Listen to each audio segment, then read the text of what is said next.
Yazi umoya wami uyayukhathazeke. Ngizibuzo ukuthi engaze ngaphilelani kulesi sizukulwane sikaZulu esintekenteke kanjena.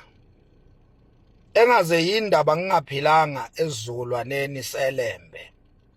Engaze yindaba ngingaphilanga esizukulwaneni sesilucetshwayo. Ngaphilelani ngempela kulesi sizukulwane samambuka nesokumbuluza, lesi sizukulwane esicorrupt, esingamaqili. Ngaphilelani kulesi sizukulwane.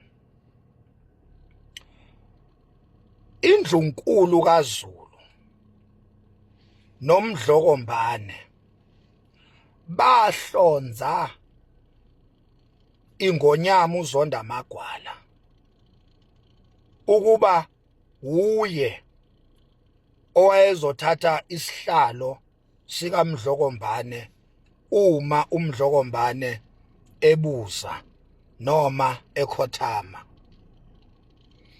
Ubufakazi balokho, indlunkulu yabe seyigcina isiko lobukhosi phezu kukaZonda Magwala, okuyisiko lokufaka loyo ohlonziwe afakwe enzalweni noma esizalweni somntanenkosi.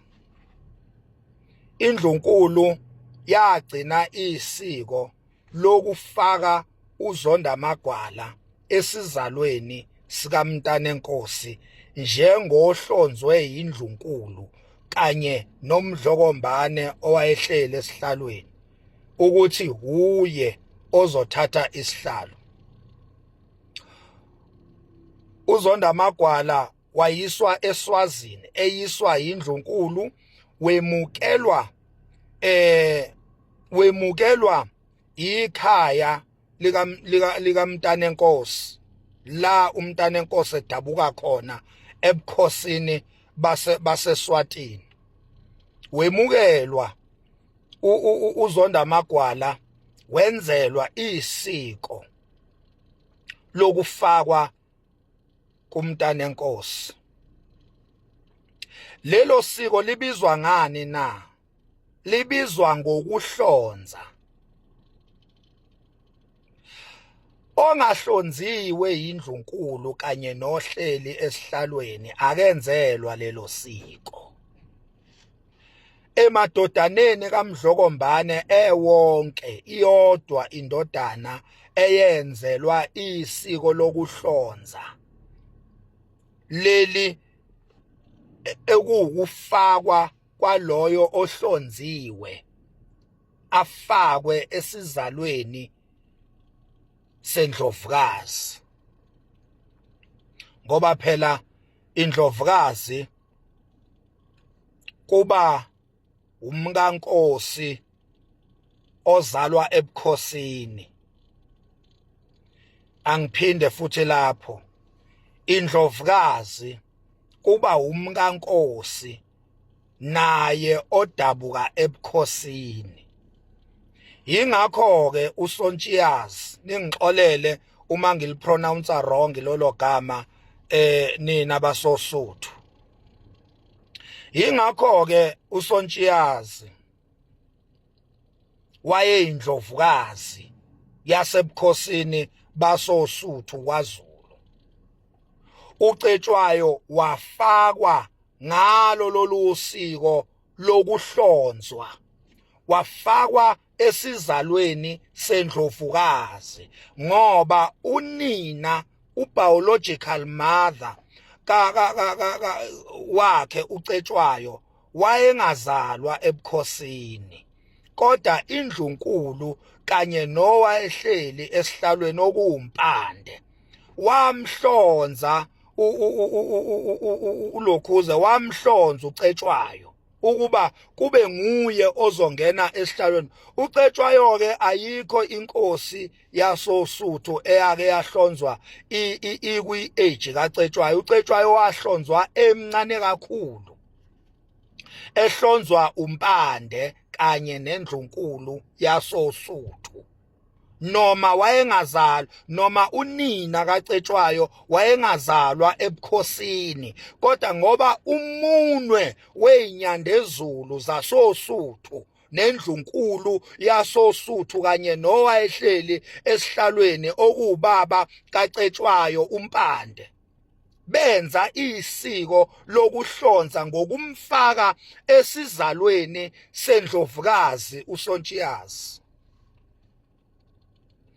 Same thing eyenzeke kwingonyama uZondamagwala, ngoba uma kaZondamagwala akazalwa ebukhosini, kodwa umunwe weNdlunkulu nobehleze esihlalweni okumdlokombane kanye neyinyandezulu wamkhomba uZondamagwala ukuthi kube nguye ozothatha isihlalo.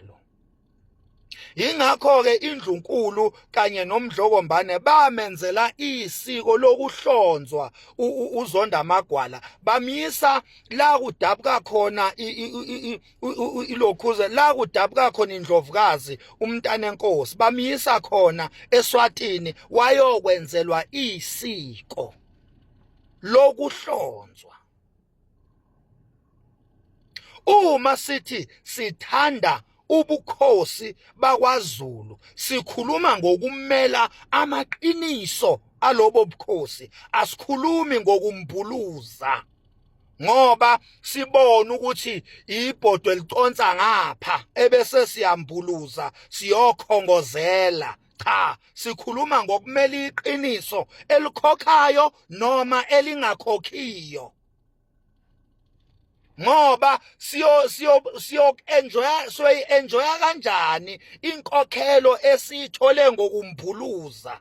Sithi siyayithanda iNdlunkulu kanti asiyithandi, siyayizonda, siyithanda ngezisu, sifuna ukuzongena emaphaketheni nasey'swini zethu. Ukumbhuluza lokho akulona uthando lweNdlunkulu lolo. Nina bantu eneseka umntwana uMisizulu, animthanda, aniyithanda iNdlunkulu, niyayizonda iNdlunkulu. Nina nihlangene nepolitiki ukubhidliza nokuqeda nya ngombuso kaZulu, ikhona kuzobusa ipolitiki kwaZulu. Nina enithi neseka uhlangothi likaMisizulu, niyayizonda iNdlunkulu kaZulu, anifuni. Ingakho nidayisa ngayo eSwatini, ingakho nidayisa ngayo kwipolitiki nina, ngoba phela lo enimesekayo uyipolitician, lo enimesekayo uSonto kwaShembe. Niyayizonda iNdlunkulu nina, nihlangene nesonto lakwaShembe kanye nepolitiki nombuso waseSwatini ukuqeda nya ngoZulu. Ngoba uma sikhuluma ngoZulu, sikhuluma ngokuthi ubani ohlezi esihlalweni, uhlonzwe ngubani, wahlonzwa kanjani. Uma sikhuluma ngothando, sithi siyawuthanda uZulu, sikhuluma ngaleyo nto, ukumela amaqiniso. Sengichazile ukuthi ohlonziwe uhlonzwe ubani kanjani. Lo enimesekayo nina uhlonzwe ubani, uhlonzwe kanjani? Uhlonzwe umntwana kaphinda angene kaButhelezi, uhlonzwe kwaButhelezi, lo enithi niyamthanda, lo enimbiza ngesilo, uhlonzwe umntwana kaphinda angene kaButhelezi, uhlonzwe umshana wakwaZulu, bese nithi nina nithanda uZulu. Amaphutha enziwa amaqhawe okhokho benu okulwa noZulu wona niyowalungisa nini? niwalungisa nini, niyobuyisa nini umzimba kaCetshwayo from eNkandla uhambe uyolala elokhuzeni kwaNobamba? Niyobuyisa nini umzimba kaCetshwayo uyolala kwaNobamba kanye namakhosi wonke asosuthu? Sike sangena koBhevula belelo